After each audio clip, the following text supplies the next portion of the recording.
महापुरुषों प्यार से कहिए धन निरंकार जी। सतगुरु माता सुदीक्षा सविंदर हरदेव जी महाराज की जय।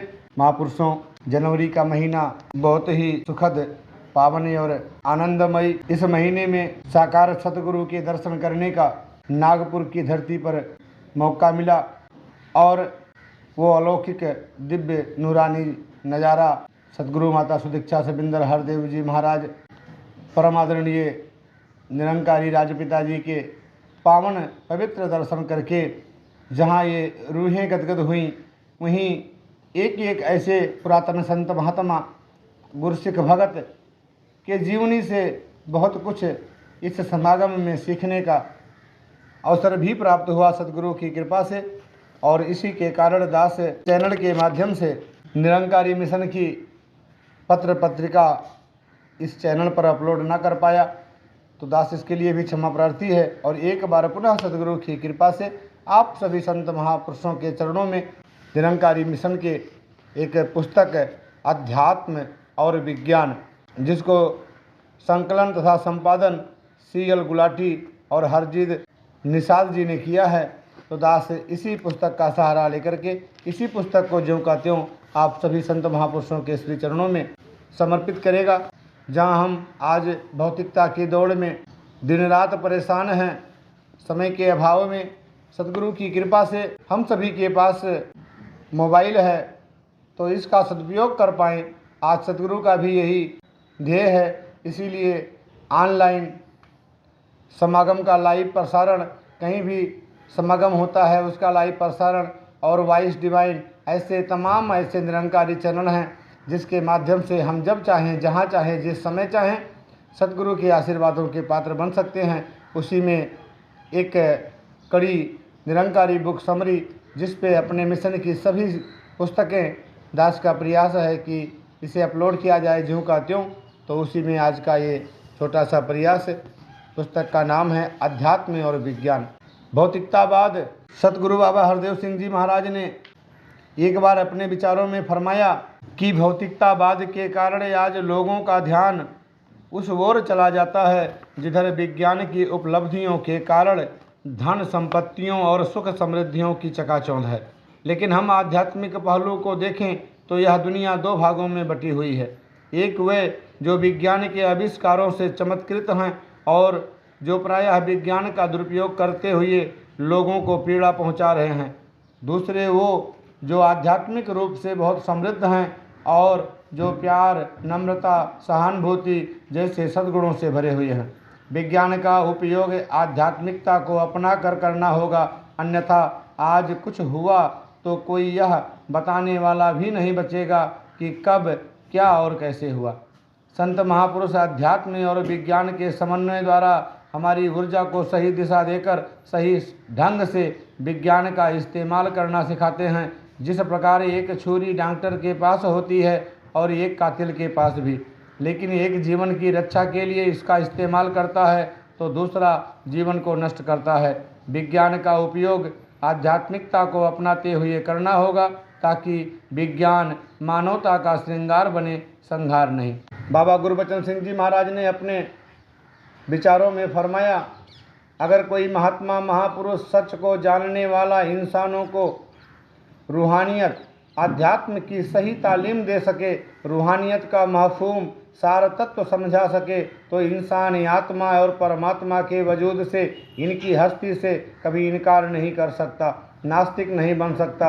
आत्मा परमात्मा को जान लेने के बाद, समझ लेने के बाद दुनियावी तरक्की, साइंस विज्ञान की तरक्की भी हमारे लिए सुखदायी बन जाएगी। सारा संसार ही हमें हमारा अपना परिवार लगने लगेगा। हम एक दूसरे पर न्यौछावर होने लगेंगे। कोई ऐसी चीज़ नहीं बनाएंगे जिससे दुनिया तबाह होती हो, दुनिया का सर्वनाश होता हो। इस तरह मादी तरक्की और साइंस की तरक्की भी हमें सुख देने वाली बन जाएगी। बाबा अवतार सिंह जी महाराज ने फरमाया, आज का इंसान वैज्ञानिक प्रगति के कारण ईश्वर को भूल चुका है एवं ईश्वर के प्रति की गई बातों को कोई भी सुनने को तैयार नहीं है। संसार ईश्वर को भूल चुका है। विज्ञान इन्हें नाश की ओर ले जा रहा है। सभी वैज्ञानिक यही सोचते हैं कि ईश्वर की सत्ता नहीं है, परंतु यह कोई नहीं सोचता कि किसी ऐसी वस्तु का आविष्कार किया जाए जिससे संसार के सभी इंसान सुखी हो जाएं।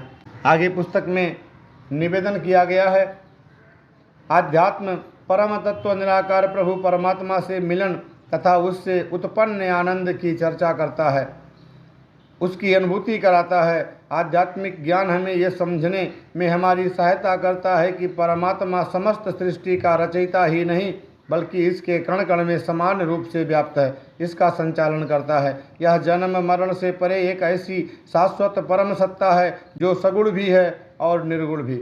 अध्यात्म हमें यह भी बताता है कि इस निर्मल सत्या से नाता जोड़कर जन्म मरण के बंधन से सदा के लिए मुक्ति प्राप्त करना प्रत्येक मानव का परम कर्तव्य है, परम लक्ष्य है, जो पूर्ण सद्गुरु की शरण में आकर प्राप्त किया जा सकता है। अध्यात्म विषय है श्रद्धा का, विश्वास का, समर्पण, अनुभव और अनुभूति का। विज्ञान अध्ययन है रचना का, प्रकृति अथवा पदार्थों का जो दिखाई देते हैं और हर समय बदलते रहते हैं। विज्ञान इनके रहस्यों तक पहुंचकर इनसे विभिन्न प्रकार की सुख सुविधाएं प्राप्त करने का प्रयास करता है और यहाँ विश्वास नहीं तर्क से काम लिया जाता है। हर प्रश्न को एक चुनौती समझकर उसके उत्तर की तलाश की जाती है। कोई समय था जब यही सोचा जाता था कि अध्यात्म और विज्ञान एक दूसरे के विरोधी हैं और इनका परस्पर मेल कभी नहीं हो सकता। जहाँ विज्ञान अपनी अंतिम सीमा को प्राप्त होता है, अध्यात्म वहाँ से आरंभ होता है। परंतु आज यह धारणा नहीं रही। विज्ञान द्वारा किए गए आविष्कारों के दुरुपयोग से जो हानि होने लगी उसने मानव को अध्यात्म की शरण लेने पर विवश कर दिया। उधर अध्यात्म को भी इस बात का एहसास होने लगा कि उसे भी अंधविश्वास तथा अज्ञान के अंधकार से बाहर निकलकर प्रकृति को समझना होगा, इसे साथ लेकर चलना होगा। अतः आज विज्ञान को अध्यात्म के बिना अंधा तथा अध्यात्म को विज्ञान के बिना लंगड़ा माना जाता है। जहाँ विज्ञान इस निराकार प्रभु परमात्मा को समस्त सृष्टि का आधार मानने लगा है और इस परम शक्ति ऊर्जा का भी अध्ययन करने लगा है, वहीं ब्रह्मज्ञानी अपने हर सिद्धांत को विज्ञान की कसौटी पर परखने तथा सांसारिक सुखों से जुड़े रहकर आत्मबोध प्राप्त करने तथा मुक्ति एवं मोक्ष का मार्ग सुदृढ़ करने के लिए तैयार हो गए हैं। संत निरंकारी मिशन एक आध्यात्मिक विचारधारा है जो आरंभ से ही प्रयास करती आ रही है कि मानव के जीवन के हर पहलू में आध्यात्मिक जागरूकता प्रवाहित हो, प्रकाशित हो। भौतिक पदार्थों की अंधाधुंध होड़ ने मानव को सुख तो दिए हैं परंतु साथ ही साथ कष्ट और भय भी। विज्ञान के वरदानों का सदुपयोग भी हुआ है परंतु इसके दुरुपयोग ने हर मानव को भयभीत कर रखा है। आणविक परीक्षण होते तो ऊर्जा के विकास के लिए हैं परंतु बाद में बन जाते हैं अणुबम। फलस्वरूप सारा संसार आज एक बारूद के ढेर पर बैठा है। ऐसे में मिशन यही चाहता है कि विज्ञान के नए नए अनुसंधान होते रहें, संसार के सुख और आराम में वृद्धि होती रहे, परंतु मानवता को विनाश के मार्ग से बचाने के लिए अध्यात्म को भी साथ रखा जाए। अध्यात्म और विज्ञान के समन्वय से ही मानव सही अर्थों में सुखी हो सकता है। इसी संदर्भ में दिल्ली में नवंबर 2012 में आयोजित 65वें निरंकारी संत समागम के अवसर पर अपनी विशेष स्मारिका के लिए संत निरंकारी मिशन के पत्रिका विभाग ने विषय चुना अध्यात्म विज्ञान। इसमें मिशन के अनेक विद्वानों ने अपने अपने विचार व्यक्त किए, यहाँ तक कि इस विषय का कोई पहलू अछूता नहीं रहा। इन तथ्यों और विचारों को अस्थायी रूप देने के लिए अब प्रकाशन विभाग ने इसे पुस्तक का रूप दिया है और शीर्षक दिया है अध्यात्म और विज्ञान। आशा है कि हमारे माननीय हिंदी पाठक इससे लाभ उठाएंगे और मिशन की विचारधारा को और भी सुदृढ़ता प्रदान करेंगे। दास प्रकाशन विभाग की ओर से तथा अपनी ओर से पत्रिका विभाग के प्रभारी तथा संत निरंकारी मंडल के सचिव परम पूज्य CL गुलाटी जी तथा उनके सहयोगी परम पूज्य हरजीत निषाद जी, संपादक संत निरंकारी हिंदी को हृदय से बधाई देगा जिन्होंने इन लेखों का संकलन तथा संपादन किया और निरंकारी साहित्य को यह अमूल्य देन दी। दास अवलोकन समिति के सहयोग के लिए भी सभी सदस्यों का आभारी है। सद्गुरु बाबा हरदेव सिंह जी महाराज के पावन चरणों में प्रार्थना है कि इन सभी महात्माओं और प्रकाशन विभाग के सदस्यों को अपना प्यार भरा आशीर्वाद दें ताकि सभी इसी प्रकार मिशन की सेवा भविष्य में भी करते रहें। कृपा सागर, मेंबर इंचार्ज प्रकाशन विभाग। अध्यात्म और विज्ञान दोनों आवश्यक। CL गुलाटी, सचिव एवं प्रभारी पत्रिका विभाग, संत निरंकारी मंडल। महात्मा फरमाते हैं विज्ञान और अध्यात्म दोनों एक दूसरे के पूरक हैं। अध्यात्म के बिना विज्ञान के दुरुपयोग की संभावनाएं बढ़ती जाती हैं। इंसान ने अपने श्रम की बचत तथा आराम के लिए विज्ञान का सहारा लेकर अनेकों साधन निर्मित कर लिए, लेकिन इस पर अति निर्भरता और इनके अविवेक पूर्ण उपयोग के कारण आज मानव समाज व्यथित है। विनाशकारी परमाणु अस्त्रों का निर्माण मानवता को विनाश की ओर ले जा रहा है। विज्ञान के प्रभाव और इसके द्वारा उपलब्ध भौतिक साधनों की चकाचौंध ने इंसान को पथभ्रष्ट कर दिया है। विलासितापूर्ण जीवन जीने की लालसा में इंसान नैतिकता का परित्याग करता जा रहा है। परिणाम स्वरूप चोरी, डकैती, लूटपाट, विश्वासघात आदि का विनाशकारी रूप सामने आ रहा है। प्राकृतिक संपदाओं का अंधाधुंध दोहन और लगातार परमाणु परीक्षण आदि होने के कारण आध्यात्म विहीन विज्ञान विकराल रूप लेता जा रहा है। प्राचीन भारतीय ऋषियों ने चेतन तत्व को स्वतंत्र सत्ता माना है, जबकि आधुनिक विज्ञान चेतन की पृथक सत्ता को स्वीकार नहीं करता। चेतन और जड़ मूल वस्तु के ही दो रूप हैं, यह कहकर विज्ञान मौन रह जाता है। बौद्ध संतों ने जगत को शून्य तो आचार्य शंकर ने जगत को अनिर्वचनीय कहा और ऋषि कपिल ने जगत को विलक्षण और त्रिगुणात्मक माना है। इस जगत की रचना, इस जगत का पालन और इसका लय होना परमात्मा की इच्छा पर निर्भर है। अध्यात्म यही प्रतिपादित करता है कि जो ऐसा करने की क्षमता रखता है वही परमात्मा है। भारतीय अध्यात्म विज्ञान यह मानता है कि परमाणुओं में गति परमात्मा पैदा करता है। रजोगुण, तमोगुण और सतोगुण की साम्यावस्था भंग भी परमात्मा की इच्छा से ही होती है। अध्यात्म प्रतिपादित करता है कि जगत के सब पदार्थों में समन्वय है, अर्थात उनमें समन्वय से कार्य हो रहा है। लाखों वर्षों से हमारी पृथ्वी अस्तित्व में है, लेकिन यह स्पष्ट है कि पृथ्वी और अंतरिक्ष में सब कार्य बिना टकराव हुए हो रहा है। प्रश्न यह है कि यह समन्वय आखिर कौन कर रहा है? ऐसी व्यवस्था रखने वाला परम सामर्थ्यवान परमात्मा ही हो सकता है, अन्य कोई नहीं। वेदों में भी कहा गया है कि इच्छते ना शब्दम, अर्थात इक्षण करने वाला कोई है। किसी कार्य के इक्षण निरीक्षण का भाव है, उस कार्य को आरंभ करने, उस कार्य की दिशा निश्चित करने तथा उसे समाप्त करने का निश्चय करना। इस रूप में देखें तो जगत का निर्माण किसी एक निश्चित समय पर हुआ होगा। उस समय से लेकर आज तक रचना कार्य एक निश्चित दिशा में चल रहा है और यह एक निश्चित समय पर समाप्त होगा। इतने विशाल स्तर पर होने वाले इस या इस जैसे अनेकों कार्यों को सामर्थ्यवान चेतन सत्ता ही कर सकती है। अतः जगत की रचना का कार्य करने वाला परमात्मा एक ही है, क्योंकि अगर एक से अधिक सामर्थ्यवान परमात्मा ब्रह्मांड में हो तो कार्यों में समन्वय भी नहीं हो सकता। वेदादि शास्त्र भी यही प्रमाणित करते हैं। दूसरी ओर जब अध्यात्म पर दृष्टि डालते हैं ही तो राहत महसूस होती है कि अध्यात्म को अपनाकर विज्ञान के द्वारा उत्पन्न विनाशकारी स्थितियों को ठीक किया जा सकता है। आज के युग में निरंकारी बाबा हरदेव सिंह जी महाराज विश्व भर में अध्यात्म का विस्तार ब्रह्मज्ञान प्रदान करके कर रहे हैं।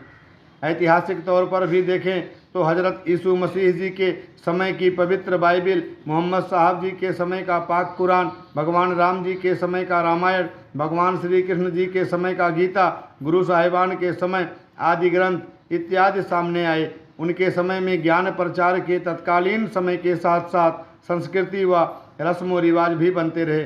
संस्कृति अपनी प्रफुल्लता के लिए आध्यात्मिक जागृति पर निर्भर होती है और आध्यात्मिक जागृति का मूल आधार है ब्रह्म ज्ञान। समय पाकर जब पैगंबर एवं ब्रह्म ज्ञान लुप्त हो जाते हैं तो उनकी संस्कृति व रस्म व रिवाज को सम्मुख रखकर एक धर्म का नाम दे दिया जाता है।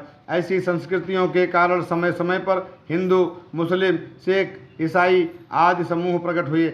जब पैगंबर संसार में होता है तो वह ब्रह्म ज्ञान देकर इंसान को इन संकीर्ण दायरों से निकालता है और एक मानवीय संस्कृति सिखलाता है। हर इंसान पांच तत्व का पुतला है और निरंकार प्रभु की ज्योति आत्मा इसमें क्रियाशील है। पूरी सृष्टि का रचयिता एक परमात्मा है। इस परमात्मा की कोई जाति नहीं। इसको जानने और मानने वाले ज्ञानी भी जाति पाति और रस्म रिवाज के दायरों से ऊपर उठकर एक इंसानियत की भावना अपना लेते हैं। जब तक इंसान को निरंकार प्रभु का ज्ञान नहीं होता तब तक वह अपने सामुदायिक रस्मों रिवाजों के जाल में फंसकर हिंदू, मुस्लिम, सिख, ईसाई आदि बना रहता है, क्योंकि रस्मों रिवाज, संस्कृति समय समय पर बदलते रहते हैं। इसलिए इन पर आधारित धर्मों में परिवर्तन की संभावना बनी रहती है। ये विभाजक दीवारें इंसान के मन में संकीर्णता पैदा करती हैं और समाज में हिंसा का कारण बनती हैं। जिन रस्मों रिवाज संस्कृति को आधार बनाकर इंसान हिंदू, मुस्लिम, सिख, ईसाई आदि बन बैठा है, यदि वह उस समय के पैगंबर और शास्त्र का संदेश समझ लें तो पता चलता है कि पीर पैगंबरों ने सदैव ईश्वर से बिछड़ी मानवता को ब्रह्म ज्ञान देकर उनमें परस्पर एकता का रिश्ता ही कायम किया।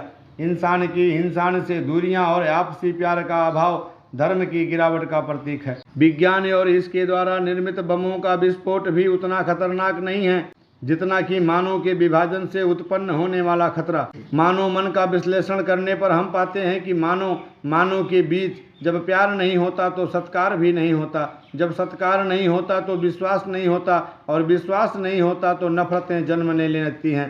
इन नफरतों का रूप ही हिंसा और आतंकवाद का भयानक रूप धारण कर लेता है। यही धर्म की गलानी की प्रमुख निशानी है। प्रश्न यह है कि इस हिंसा और आतंकवाद की समाप्त कैसे किया जाए, तो सहज ही निष्कर्ष सामने आता है कि जो बातें हिंसा की उत्पत्ति का कारण बनी, क्यों ना उन्हीं को ठीक कर लिया जाए। और इस रूप में आतंक और हिंसा को खत्म करने के लिए पहले नफरत को खत्म करना होगा। नफरतें दूर तभी होंगी जब आपसी विश्वास होगा, विश्वास तभी होगा जब एक दूसरे के प्रति सत्कार वाला भाव होगा, सत्कार भी तभी होगा जब एक दूसरे के साथ प्यार होगा, या प्यार तभी होगा जब एक दूसरे के साथ रिश्तों का पता चलेगा। इसलिए जब तक ईश्वरीय ज्ञान नहीं होगा तब तक एक पिता एकस के हम बारक वाला भाव नहीं आएगा और वसुधैव कुटुंबकम की भावना उजागर नहीं होगी। ईश्वरीय ज्ञान ही अध्यात्म और विज्ञान के बीच सुंदर समन्वय स्थापित करेगा। यही प्यार सत्कार वाले वातावरण के निर्माण का एकमात्र साधन है। इसे अपनाकर ही विश्व शांति की स्थापना हो सकेगी। संत निरंकारी मिशन इसी तथ्य को ध्यान में रखते हुए ब्रह्म ज्ञान द्वारा मानव को मानव से जोड़कर सारा संसार एक परिवार का नक्शा सामने ला रहा है। युग पुरुष बाबा अवतार सिंह जी फरमाते हैं, यह संसार लड़ाइयाँ झगड़े दंगे अते फसांदादा, यह संसार बैर नाल भरिया चिकाते फरियां दादा, सांझे प्योदा पता जे होवे कदे बखेड़ा ना, कहे अवतार गुरु दे बाजो हुंदा न बेड़ा ना। अध्यात्म के संरक्षण में विज्ञान का संवर्धन। हरजीत निषाद जी दिल्ली वाले लिखते हैं, अध्यात्म धर्म का परिष्कृत रूप है। अध्यात्म आत्म तत्व की विवेचना करता है और यह परमात्मा से मिलन और उससे उत्पन्न आनंद की अनुभूति कराता है। आत्म तत्व नित्य और अविनाशी है। यह समस्त प्राणियों में समान रूप से व्याप्त है। अध्यात्म मानता है कि जैसे भाप, कोहरा, बादल, बूंद और बर्फ आदि में जल भरा है, वैसे ही परमात्मा से संपूर्ण ब्रह्मांड परिपूर्ण है। परमात्मा के इस सर्वव्यापी सर्वशक्तिमान स्वरूप को जानना और निरंतर इसके ध्यान में रहना अध्यात्म के अनुसार परमानंद की स्थिति है। आध्यात्मिक ज्ञान प्राप्त करना हर इंसान का जीवन लक्ष्य होना चाहिए, परंतु इंसान इसे वांछित महत्व नहीं देता। उसकी उत्सुकता प्रकृति और पदार्थों की ओर अधिक होती है। विज्ञान पदार्थों का अध्ययन है। मनुष्य जो कुछ अपने चारों ओर देखता है, सुनता है, वह क्या है, क्यों है, इसकी खोज अर्थात इस जगत के रहस्यों को जानने के लिए किया गया प्रयास विज्ञान है। प्रकृति नाशवान है, इसका विनाश होता है, यह सदा रहने वाली नहीं है, इसके रूप बदलते रहते हैं। इसी कारण विभिन्न पदार्थों में भिन्नता दिखाई देती है। प्रकृति से प्राणी सुख दुख प्राप्त करता है। मानव की तकनीकी उन्नति का रहस्य भी यही है कि यह सदैव सुख चाहता है और दुख से बचने का यत्न करता है। इस रूप में देखें तो विज्ञान और तकनीकी की उन्नति हासिल करना सुख प्राप्त करने की कला है। वैज्ञानिकों में पदार्थों के प्रति गहरी जिज्ञासा होती है, उनमें ज्ञान की पिपासा भरी होती है। वैज्ञानिक सब कुछ त्याग कर आगे बढ़ता है और प्रकृति के गुप्त तत्वों एवं रहस्यों का पता लगाता चला जाता है। वैज्ञानिकों ने गुरुत्वाकर्षण शक्ति, चुंबकीय शक्ति, ध्वनि तरंगों, विद्युत तरंगों आदि की खोज की और मानव की सुख सुविधाओं के विविध प्रकार के कितने ही उपकरण बना डाले। कार, रेल, हवाई जहाज, जलपोत, टेलीविज़न, मोबाइल आदि न जाने कितने साधन वैज्ञानिकों की खोज के परिणाम हैं। विज्ञान के प्रतिमानों की इसी धुन का नतीजा है कि वह जुलाई 2012 में अब तक के सबसे सूक्ष्मतम तत्व गॉड पार्टिकल हिग्स बोसान की खोज करने में सफल रहा। इस प्रकाशमान ईश्वरीय कण के जीवन की अवधि 1 सेकंड के लाखवें का लाखवां भाग मात्र था। यह विज्ञान का समग्र से सूक्ष्म की तरफ प्रभावशाली कदम था। वैज्ञानिक आशावान हैं कि इस खोज से वे यह जान सकेंगे कि ब्रह्मांड कैसे बना, अरबों मंदाकिनियाँ, तारे और ग्रह कैसे बने। वैज्ञानिकों को उम्मीद है कि ब्रह्मांड की खोज में गॉड पार्टिकल इंसानी समझ को नई दिशा और ऊंचाइयां देगा।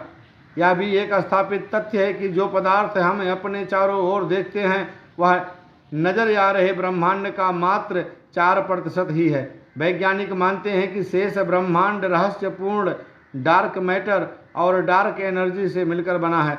विचार करने योग्य है कि आखिर इन सब वैज्ञानिक प्रयासों का उद्देश्य क्या है।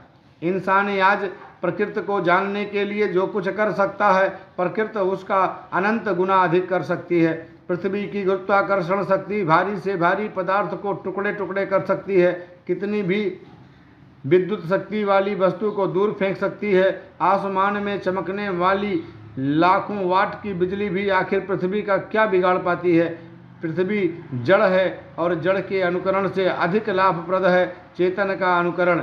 चेतन प्रभु परमात्मा है और ये अध्यात्म इसी का अनुकरण करना सिखाता है। विज्ञान के प्रति अध्यात्म पुरुषों के विचार बहुत सहज और सरल रहे हैं। स्वामी विवेकानंद जी कहते हैं, प्रकृति जड़ है, अचेतन है, जड़ के अनुकरण से क्या लाभ है, फिर भी हम सारा जीवन यही करते जाते हैं, यही तो माया है। शरीर, मन, समस्त भावों एवं विचारों से हम प्रकृति के गुलाम हैं। बाबा अवतार सिंह जी से जब किसी भक्त ने विज्ञान की प्रशंसा करनी प्रारंभ की तो उन्होंने कहा, संसार में लोग मनुष्य की प्रशंसा में पड़े रहते हैं कि जर्मन ने कमाल कर दिया, फला साइंस की खोज करके बहुत बढ़िया काम किया है, जबकि गुरसिख हमेशा यही कहता है कि ये मेरे प्रभु की कर्तव्य लीला है। भक्तों ने हमेशा प्रभु को ही प्रमुखता दी, पदार्थों को नहीं।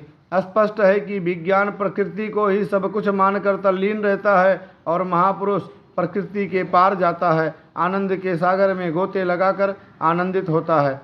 ब्रिटिश वैज्ञानिक डॉक्टर ब्राउन डेविड जोसेफसन ने 22 वर्ष की छोटी सी आयु में अल्ट्रासॉनिक यंत्र द्वारा मनुष्य के दिमाग से उठने वाली तरंगों और सुप्त ध्वनि निकलने की खोज की। आमतौर पर वैज्ञानिक पदार्थों से संबंधित जानकारियां प्राप्त करने में सारी उम्र बिता चुकने के बाद विज्ञान का नोबेल पुरस्कार पाते हैं, लेकिन डॉक्टर जोसेफसन को उनकी महत्वपूर्ण खोज के लिए 33 वर्ष की आयु में ही नोबेल पुरस्कार मिल गया। विज्ञान की अपेक्षा अध्यात्म की श्रेष्ठता इस बात से भी साबित होती है कि वे यहीं नहीं रुके, बल्कि 1973 में मन के रहस्यों को गहराइयों से जानने की जिज्ञासा उन्हें भारत खींच लाई और वे अनेकों भारतीय अध्यात्मविदों से मिले और आधुनिक जीवन को छोड़कर अध्यात्म के रहस्य को जानने में जुट गए। अध्यात्म स्वयं प्रतिपादित है, इसे किसी विज्ञान के सहारे की या किसी वैज्ञानिक से प्रमाण पत्र हासिल करने की जरूरत नहीं।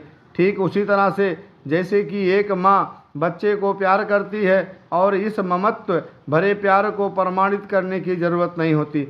अध्यात्म कितना प्रभावशाली है इसके पक्ष में विचार व्यक्त करते हुए भौतिक वैज्ञानिक डॉक्टर फ्रित्जोफ काफ्रा कहते हैं कि जब दुनिया भौतिकवाद से थक जाएगी तब सबकी नज़रें अध्यात्म पर होंगी। दुनिया की हर समस्या का इलाज अध्यात्म में है, इसलिए विज्ञान और अध्यात्म के संगम की गंगोत्री में डुबकी लगाने के लिए मैं अमेरिका से 8000 मील का सफर तय करके भारत आया हूँ। यह भी निर्विवाद सत्य है कि भारतीय अध्यात्म विज्ञानियों ने जिस विषय पर भी नज़र डाली उसमें सफलता पाई। भारत में अध्यात्म के सुदृढ़ आधार पर विज्ञान की नींव हजारों वर्ष पूर्व डाली जा चुकी थी। भौतिकी, रसायन, आयुर्वेद, खगोल, अंतरिक्ष, गणित आदि विज्ञान के विभिन्न क्षेत्रों में अग्रणी भारतीयों को सदियों पूर्व यह ज्ञात था कि एक पृथ्वी है, सूर्य है, सौरमंडल है, आकाश गंगा है और अंतरिक्ष में अनेकों आकाश गंगाएं हैं। यह भी कितनी विस्मयकारी है कि उन्होंने विभिन्न ग्रहों द्वारा सूर्य की परिक्रमा का जो प्रदक्षिणा काल, सूर्य का एक चक्कर लगाने में लगा समय निकाला, वह एकदम सटीक था और उसे आज के विज्ञान ने भी सत्य पाया। जबकि आज की भांति उनके पास विशालकाय और उत्कृष्ट वैज्ञानिक उपकरण नहीं थे। ध्यान से देखें तो आधुनिक विज्ञान का यह सारा चमत्कार केवल 300 वर्ष पुराना ही है, जबकि भारत में हजारों वर्ष पूर्व रावण के पास वायुयान था और धृतराष्ट्र के पास उपलब्ध टेलीविज़न जैसा यंत्र, जिसकी सहायता से संजय महाभारत के युद्ध क्षेत्र का संपूर्ण विवरण देता रहा। अध्यात्म में चराचर जगत और अखिल ब्रह्मांड के संबंधित हर प्रश्न का उत्तर है। दूसरी ओर विज्ञान यह स्वीकार करता है कि शरीर अन्न खाता है और रक्त, मांस, हड्डी, मज्जा आदि में बदलकर ऊर्जा प्राप्त करता है। इस कारण अन्न चेतन है। प्रश्न यह है कि प्राणी जब मर जाता है तब प्राणी अन्न नहीं खा सकता। इससे स्पष्ट होता है कि अन्न शरीर नहीं खाता, बल्कि यह शरीर द्वारा किसी और के लिए होता है। अन्न खाने वाला और उसे पचाकर शरीर चलाने वाला आत्मा है, जो मृत्यु होने पर शरीर छोड़ देता है। जिस तरह मकान के निर्माण में प्रयुक्त ईंट, सीमेंट आदि अलग अलग हैं और उसमें रहने वाला व्यक्ति अलग। विज्ञान शरीर का अध्ययन करता है और अध्यात्म आत्मा का। आत्मा खंडित नहीं हो सकती, जबकि जगत में परिवर्तन होता रहता है। आत्मा अपरिवर्तनशील परम सत्ता है। जिस तरह से घड़ों का मूल कारण मिट्टी है, परंतु इसको बनाने वाला मिट्टी नहीं बल्कि कुम्हार है, और इसको प्रयोग में लाने वाला भी मिट्टी नहीं बल्कि जीवात्मा है। संपूर्ण ब्रह्मांड में ग्रह, नक्षत्र, तारे आज तेजी से गतिशील हैं। हजारों लाखों वर्षों से इस गति को ऊर्जा कहाँ से मिल रही है? यह सब कुछ इतना सटीक परफेक्ट क्यों है? इसके उत्तर में अध्यात्म कहता है कि परमात्मा की शक्ति, तेज एनर्जी ही परमाणुओं को सक्रिय रखती है। वही शक्ति जिससे संसार की रचना हुई, जिससे संसार चल रहा है और जो इसके सहारे का कारण है। यह ईश्वरीय तेज ही वैश्वानर अग्नि है। इसी से चूल्हे जलते हैं, इंजन चलते हैं, हवाई जहाज और रॉकेट उड़ते हैं। यह शक्ति परम शक्ति अर्थात परमात्मा से भिन्न है। परमात्मा प्राण से भिन्न है। यह प्राणों सहित समस्त शक्तियों का स्वामी है और इसीलिए परमात्मा के प्रति समर्पित होना ही श्रेष्ठ है। आज के युग में निरंकारी बाबा हरदेव सिंह जी महाराज ब्रह्म ज्ञान द्वारा इस परम सत्ता से हर इंसान का नाता जोड़कर आध्यात्मिकता का सुदृढ़ आधार प्रदान कर रहे हैं। निश्चित ही हमें विज्ञान को भी साथ लेना है, लेकिन अध्यात्म के संरक्षण में, ताकि वैज्ञानिक प्रगति के साथ साथ संपूर्ण विश्व आध्यात्ममय और आनंदमय हो सके। विमलेश आहूजा जी दिल्ली वाले लिखते हैं, अध्यात्म निराकार को पाने का उत्कर्ष। विज्ञान मनुष्य और उसके साजो सामान व जरूरतों को पूरा करने के लिए है, लेकिन अध्यात्म मनुष्यता के लिए है, मानव के लिए है। विज्ञानी और मानवता के लिए है अध्यात्म। विज्ञान इंद्रिय सुखों की पूर्ति का साधन बनता जा रहा है, जबकि अध्यात्म इंद्रियों की पकड़ से बाहर अर्थात उनसे पार जाने का एक कदम है, मार्ग और ढंग है। इंद्रियों को उनसे पार जाकर अमृत को पाना ही अध्यात्म है। इंद्रियां द्योतक हैं काम, रूप, रस, गंध और स्पर्श की। वे संसार की समस्त कामनाओं आदि को पूरा करने के लिए उत्सुक रहती हैं। गंध में भी अनेकों प्रकार की गंधों को विज्ञान ने विकसित किया है और मनुष्य इन विज्ञान द्वारा दी गई भौतिक सुविधाओं का प्रयोग हर तरह से शारीरिक संतुष्टि के लिए ही कर रहा है। पदार्थ से पदार्थ की ओर आकर्षित करने का हुनर, अधिक से अधिक सुंदर बनाने का उपक्रम, पदार्थ में से पदार्थ को निकालकर अनेकों रूपों में पेश करने का श्रेय विज्ञान को ही है। विज्ञान द्वारा पदार्थ की अतिरेकता का आकर्षण इतना अधिक लुभायमान करता है कि व्यक्ति कामनी और कंचन की प्राप्तियों और उपलब्धियों की प्राप्ति को ही जीवन का सच्चा सुख मानने लगता है। इनका अधिक से अधिक प्रयोग कर वह थक हार जाता है और यह सब नीरस लगने लगता है।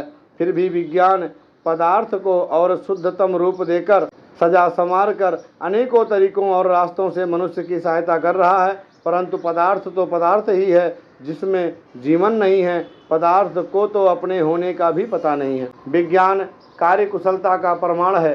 वैज्ञानिक एक से बढ़कर एक धैर्य एवं दृढ़ता से अनुसंधान करते रहते हैं और हजारों बार असफल होकर भी सफलता की चाह में आगे बढ़ते रहते हैं। अर्थात ये अपने मार्ग में सभी बाधाओं को दूर कर नए से नए आविष्कार करते हैं, जिसमें व्यक्ति जनसाधारण का कल्याण भी होता है। अध्यात्म जीवन में जीवन को समझने की कला है। जहाँ अपने होने अर्थात जीवन का पता हो, वहाँ से अध्यात्म शुरू होता है, और जहाँ जीवन में ब्रह्म दिखाई देना या अपनी आत्मीयता का एकीकरण होना आरंभ हो जाता है, वहाँ आध्यात्मिकता का प्रवेश हो जाता है।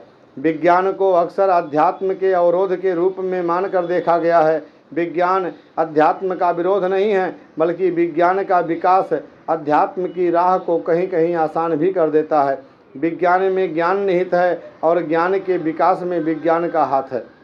जैसे बीज को टूटना पड़ता है वृक्ष बनने के लिए, इसी तरह विज्ञान का विकास जब ये अपनी चरम सीमा पर पहुंच जाता है तो अध्यात्म की तरफ कदम उठ जाता है। आज विज्ञान ने भी गॉड पार्टिकल ईश्वरीय कण को ढूंढकर एक विशेष मुकाम को पा लिया है। कोई खंड खंड में केवल खंड को ही देखता है और कोई अखंड के भी खंड करने की चेष्टा करता है। किसी को खंड में अखंड के दर्शन होते हैं और किसी को अखंड में भी अखंड के, तो क्या उसके खंड के भी दर्शन नहीं होते? कोई हर चीज़ में केवल पाखंड ही देखता है, तो कोई मानव में भगवान देख लेता है और कोई भगवान के नाम पर मानवता को भी दांव पर लगा देता है। विज्ञान और आध्यात्मिकता इंसान के मानसिक दृष्टिकोण और मानसिकता पर काफ़ी हद तक निर्भर है। अच्छी सोच और विज्ञान का सदुपयोग करने के साजो सामान भी विज्ञान द्वारा ही विकसित हुए हैं। विज्ञान प्रदत्त सामग्री ने रंग रूप रस गंध में इतनी अतिरिक्तता ला दी है कि इंसान इनके आकर्षण में ही फंसकर रह गया, और तो और तथाकथित आध्यात्मिक जगत में भी अनेकों लोग इस चकाचौंध से बच नहीं पाए।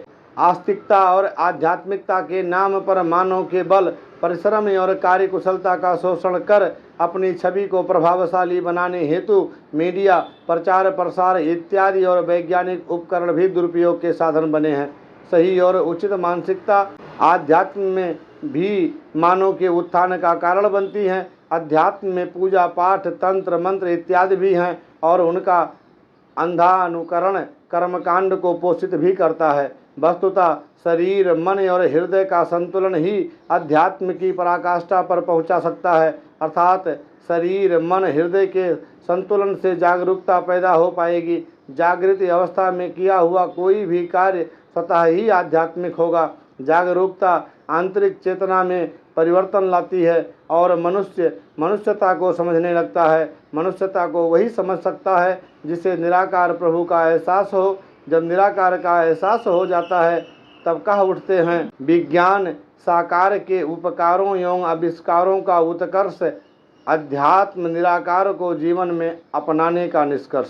हेमचंद सिरोही IAS पटना बिहार जी ने लिखा, विज्ञान और आध्यात्मिक संचेतना। द्वार तेरा है सबसे ऊंचा, महिमा तेरी अपरंपार, गुण गणना से बाहर तेरे, तेरी कृपा दया अपार। संपूर्ण अवतार वाणी शब्द 267। जब मन में इस अपार या परंपार के प्रति संशय उठता है, जिसके गुण सभी गिनतियों से बाहर हैं, तो शंकाएं इसके अस्तित्व, इसकी होंद पर प्रश्न उठाती हैं। फिर मन ऐसे प्रश्नों को हृदय से होते हुए बुद्धि को ऐसी शंका के निवारण का जिम्मा सौंप देता है। कहते हैं कि मन की 3 क्रियाएं हैं, इच्छा, मांग या सहयोग, तटस्थ भाव और अनिच्छा प्रतिरोध। इन्हीं तीनों व्यवस्थाओं के बीच मन अपना रास्ता ढूंढता है। इन्हीं क्रिया के बीच मन का हृदय और बुद्धि से संपर्क भी होता है।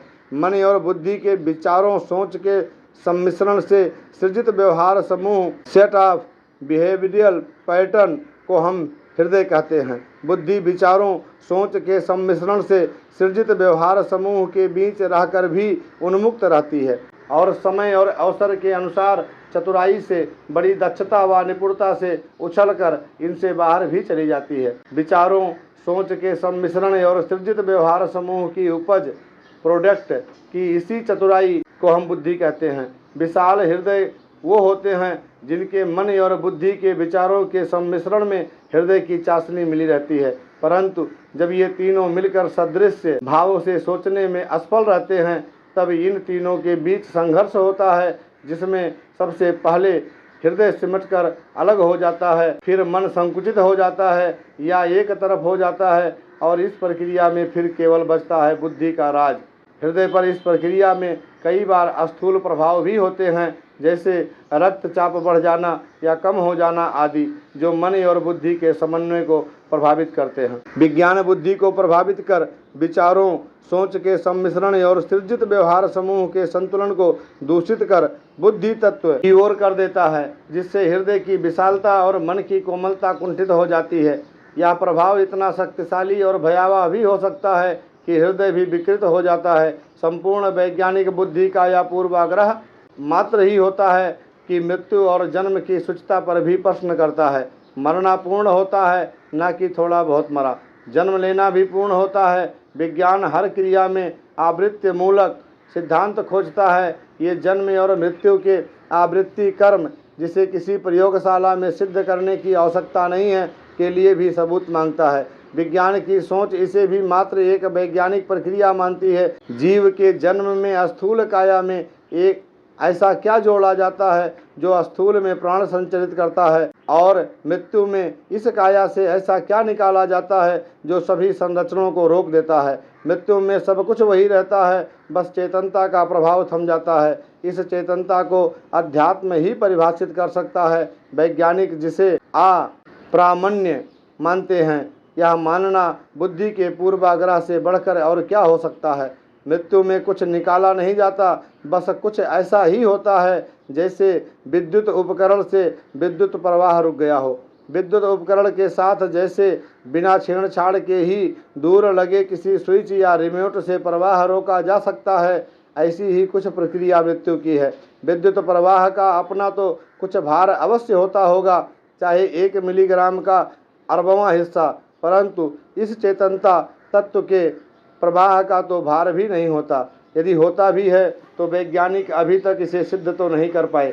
कबीर जी ने तो यहाँ तक कहा है कि पहुप बास थै पातला, ऐसा तत्व अनूप, thinner than the fragrance of ये फ्लावर। जो है, जो हो गया है, और वैज्ञानिक मान्यताओं के हिसाब से जो होना है, मात्र उसे ही जानना वैज्ञानिकों का कार्य क्षेत्र माना जाता है। परंतु इन वैज्ञानिक प्रक्रियाओं से उसे कैसे जाना जा सकता है जिसने जो है उसे पैदा किया है, या पाक कुरान के अनुसार उसे जिसने कहा हो जा और यह हो गया। ये उन सभी क्रियाओं से कैसे जाना जा सकता है जिनको इसने स्वयं पैदा किया हो। मनुष्य रोबोट बना सकता है, परंतु रोबोट मनुष्य नहीं बना सकता, क्योंकि अब तक बिना ईश्वर जनित पिंडों के वैज्ञानिक जीव नहीं बना सके। कहा जाता है कि कलाकार अनेक कलाएं बना सकता है, परंतु ऐसी सारी कलाएं मिलकर भी एक कलाकार नहीं बना सकती।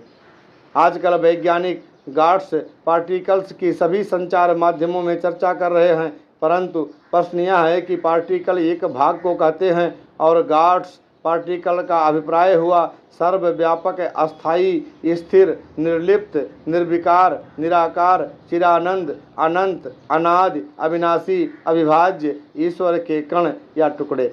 सोचना यह होगा कि ऐसे अविभाज्य गॉड यानी ईश्वर का विभाजन किस प्रकार हुआ। ये एक तरफा चर्चा नहीं है जिसमें विज्ञान के विरुद्ध बोला जाना निश्चित हो, परंतु ये विषय ऐसा है कि इसमें पूर्ण और अपूर्ण का विचार करना आवश्यक है। बोस और हिंग्स की अपूर्ण अवचेतना वहाँ पहुँची जरूर, परंतु बीमारगी हो गई, क्योंकि इसकी दिशा और संपूर्णता का परिचय उसी से पाया जा सकता है जिसकी चेतना पूर्ण तक पहुँच गई हो। भौतिक अस्तित्व द्रव्यात्मक, विषयासक्त, सांसारिक प्रक्रिया, रियलिस्टिक रिएक्शन है। उसे चेतन एक्टिव करने वाली शक्ति स्थिर है या उत्प्रेरक एजेंट का काम करती है। इसका उपयोग तो होता है, क्षय नहीं। ये ईश्वर है जो ना तो परिमार्जित होता है ना प्रभावित। वैज्ञानिक स्थूल प्रक्रियाओं से स्थूल की ही सीमा तक पहुंच सकते हैं। इस स्थूल की सीमा से पूर्व, इसके बीच और इसके आगे का काम अध्यात्म का ही होता है। सपने में भी उतना ही दर्द होता है, व्यक्ति वैसे ही चिल्लाता है जैसे जागते हुए। जब कोई सब सुविधाओं के साथ आराम से सोया हो तो ये दर्द किसे होता है। वो कौन होता है जो दर्द सहन करता है?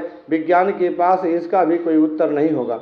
सूचना और ज्ञान बौद्धिक प्रक्रिया, रिएक्शन ऑफ द इंटेलेक्ट है। गंध, दुर्गंध, सुगंध रासायनिक प्रक्रिया, केमिकल रिएक्शन है। पदार्थ गंधहीन हो सकते हैं परंतु स्वयं निर्गंध होना इसकी अपनी आंतरिक व्यवस्था है। पानी और हवा को गंधहीन बनाया गया है ताकि प्रत्येक परिस्थिति में ये सामान्य और तटस्थ नेचुरल रहें। विकृति का इन पर आरोप नहीं लगे परंतु इनकी भी गंधहीनता अकाट्य नहीं है। इसी प्रकार हर वो वस्तु स्थूल है जिसे देखा या महसूस किया जा सकता है। सूरज की धूप, चांद की चांदनी, किसी वस्तु की छाया, अंधकार सभी शरीरधारी हैं। फिर भी क्या कोई वैज्ञानिक सूरज की धूप या चांद की चांदनी में से यल, एक्सेल क्यूबिक फीट काट कर दूसरे स्थान पर ले जा सकता है?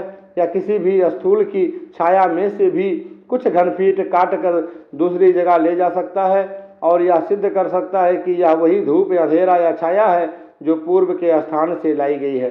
फिर अविभाज्य ईश्वर को कैसे कण में काट सकते हैं, उसे जो शब्दों और भाषाओं, स्वरों और व्यंजनों से भी दूर है? अब प्रश्न मात्र इतना है कि क्या वैज्ञानिक ईश्वरवादी थीस्ट नहीं है या ब्रह्मांड विज्ञान कॉस्मोसिस को भी मिथ्या मानना उनकी नियति और व्यवस्था है? वैज्ञानिक अध्यात्म को संप्रमाणित प्रोवेटेड करना चाहते रहे हैं। सच्चा अध्यात्म विज्ञान से अनभिज्ञ नहीं होता, मात्र आवश्यकता है खोज की दिशा बदलने की। नाहक इतना पैसा व समय बर्बाद कर क्या पाया है? अविभाज्य ईश्वर का एक कण।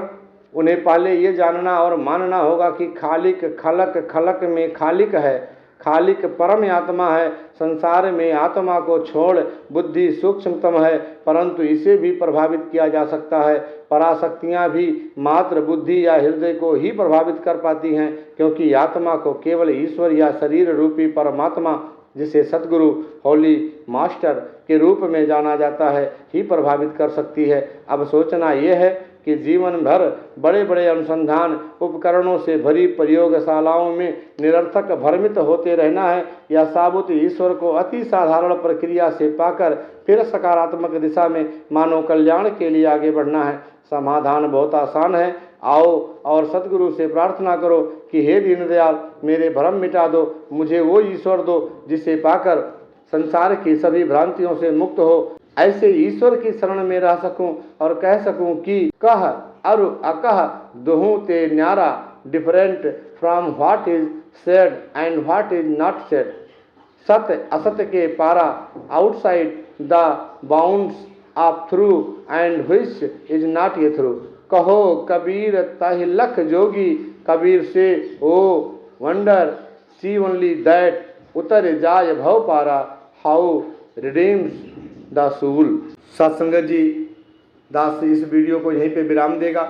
इससे आगे के जो लेख इसमें लिखे हैं अध्यात्म और विज्ञान में अलग अलग महापुरुषों के, उसे लेकर के दास अगले वीडियो में आप सभी के चरणों में उपस्थित होगा। इसके दरमियान इसमें बहुत सारे अंग्रेजी के शब्द थे। दास इतना पढ़ा लिखा नहीं है, जो कुछ भी बोलता है आप सबकी कृपा है तो उसे आप बख्श लीजिएगा और अपनी कृपा दृष्टि, दया दृष्टि अपना वरद हस्त दास और दास के पूरे परिवार पर बनाए रखिए, जिससे दास भी आप सभी संत महात्माओं का सत्कार करता हुआ, सतगुरु के वचनों को सत वचन मान करके उस पर चलता हुआ, सेवा सत्संग सुमिरन करता हुआ अपना लोक सुखी और परलोक सुहेला कर पाए। सतगुरु माता सुदीक्षा सविंदर हरदेव जी महाराज की जय। महापुरुषों प्यार से कहिए धन निरंकार जी।